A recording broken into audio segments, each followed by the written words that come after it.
आपकी जिंदगी का कोई ऐसा पल जिसको याद करके आप बड़ा अंदर से कोई दुखी महसूस होते हो, कोई दुखी पल? नहीं, दुखी पल आज तो नहीं है, पहले कभी था। हाँ, जिंदगी का कभी?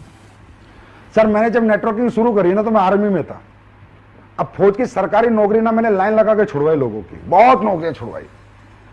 और उसके बाद जब मैंने वो कंपनी छोड़ दी और मैं 2 साल जब खुद भी नाकारा निकम्मा हो गया, बेकार हो गया, तो वो लोग बेचारे बड़े दुखी हुए। किसी ने सिक्योरिटी की नौकरी करी सर, किसी ने टीचर लगा, मतलब सबको मैं सपने, मतलब आप नाना करते आप 150 लोग मान लो सर, जिनकी नौकरी मैंने सरकारी नौकरी छुड़वाई मोटिवेट करके, अरे मैं तुम्हारी जिंदगी बदल जाएगी, नेटवर्किंग ये कर देगी।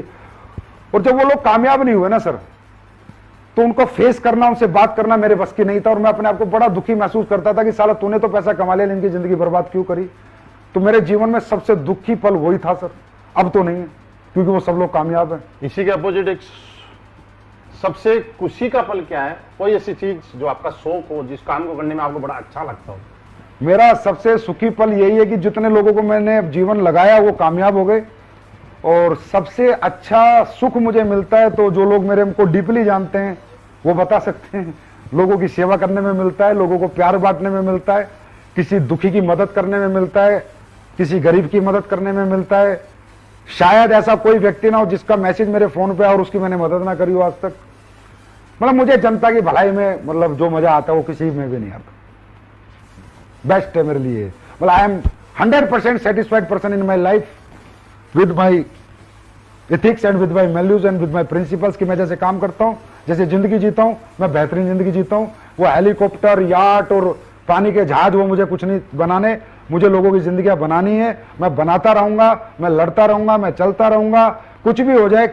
जिसने दिल से काम किया उसको कभी यहां से निराशा हाथ नहीं लगेगी और मैं लोगों की सेवा करता रहूंगा। यही कारण है कि आज असलीपीएस वेलनेस देश के साथ, लोगों के साथ जहां भी जरूरत हो वहां अपना जितना हो सके उससे भी ज्यादा करने की कोशिश कर रही है। अब देखो, देश तो सर्वोपरि है बड़े भाई। अगर देश नहीं रहेगा तो कौन सी असलीपीएस, कौन सी दिल्ली, कौन सी मुंबई? देश सर्वोपरि है। मैं तो कहता हूं हर आदमी को देश सेवा में बढ़ चढ़ के हाथ लेना, बढ़ चढ़कर सहयोग करना चाहिए। अरे देश है तो हम पैसा कहां से कमा रहे हैं भाई? हिंदुस्तान के लोगों से, पाकिस्तान के लोगों से? सही है, हिंदुस्तान। फिर हम रहे किसकी जमीन पर? हिंदुस्तान की। तो देश के लिए नहीं खड़ा होना चाहिए क्या? अरे देश तो ये कोई दिखावा नहीं है कि संजीव कुमार ने पीएम केयर फंड में दिया तो अपने आप को प्रमोट करने के लिए दिया, या संजीव कुमार ने किसी को मास्क बांटे तो प्रमोट करने के लिए दिए। अरे यार देश है तो संजीव कुमार है ना, देश नहीं तो संजीव कुमार थोड़ी है। और इसलिए तो मैं कहता हूं चला हमारे देश के लोग ऐसे गलत लोगों का साथ देते हैं, इतने गंदे लोगों का, जो लोगों को लूट रहे हैं, लोगों को बेवकूफ बना रहे हैं।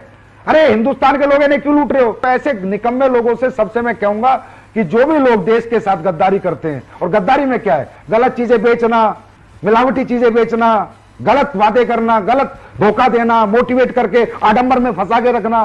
तो पाकिस्तान वालों को फंसाओ ना। तो भाई देश तो सर्वोपरि है महिपाल जी, और मेरे लिए था, है और जीवन भर रहेगा। आज सर हिंदुस्तान में बहुत सारे लोग आपसे इंप्रेस हैं, आपसे प्रभावित हैं, आपकी गाइडलाइन के तहत चल के वो और बहुत अच्छी कामयाबी ले रहे हैं। लेकिन ये जानना चाहते हैं कि आज इस लेवल पे आने के बाद, और खुद ही इस लेवल पे नहीं, अपने साथ में इतने लोगों को इस लेवल पे लाने के बाद, आपकी जिंदगी का कोई सैक्रिफाइस रहा होगा? कुछ छोड़ दो, टाइम भी हो गया। मतलब ये खास सवाल है लोगों के लिए, क्योंकि लोग, हर आदमी के सपने हैं, आगे बढ़ना चाहते हैं। देखिए जानना चाहते हैं कि कोई ऐसा सैक्रिफाइस जिसकी वजह से आज आप यहाँ पे अपने आप को मानते हैं। देखिए महिपाल जी, सैक्रिफाइस करे बिना आप सक्सेस नहीं हो सकते। बिल्कुल, सैक्रिफाइस बहुत इंपॉर्टेंट पार्ट होता है लाइफ का। मेरी लाइफ का सबसे बड़ा सैक्रिफाइस सर मेरा नहीं है, मेरे बीवी और बच्चों का है। मैं रियल बताऊं तो मेरा कोई सैक्रिफाइस नहीं है, सैक्रिफाइस उनका है।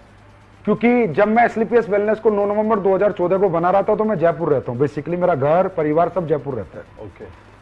तो जयपुर में हमारे घर में मीटिंग चल रही थी, तो मैं मेरी वाइफ से बोला कि यार ऐसे ऐसे कंपनी बनानी है, लोगों का अपना भविष्य और लोगों का भविष्य, अपना भी भविष्य था, अपना भी लालच था, और लोगों का भविष्य के लिए एक अच्छी कंपनी बनानी है और उसको दुनिया की नंबर 1 कंपनी बनानी है, चलाना, मेहनत करनी है। तो मेरी वाइफ ने कहा ठीक है आप एग्जीक्यूट करो, खोल लो।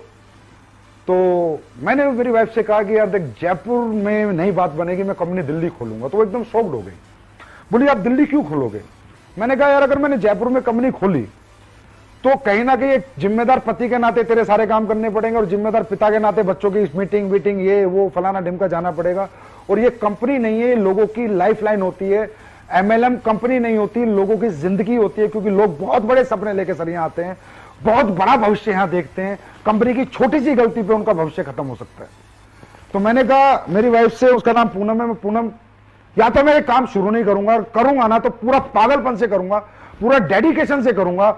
मैं लोगों की जिंदगी से खिलवाड़ नहीं कर सकता। 2 साल चलाई बंद कर दी, 3 साल चलाई बंद कर दी और अपने ऊपर एक धब्बा लेके अपना जीवन नहीं जी सकता। मैं पूरी मेहनत करूंगा, बाकी भगवान जाने जो होगा। तो मेरी वाइफ ने कहा ओके, पहले तुम कहते थे जब तुमने नेटवर्किंग शुरू करी डार्लिंग 3 साल की बात है फिर पैसिव इनकम, अब 7 साल हो गए थे फिर बोलते डार्लिंग 3 साल की बात है पैसिव इनकम।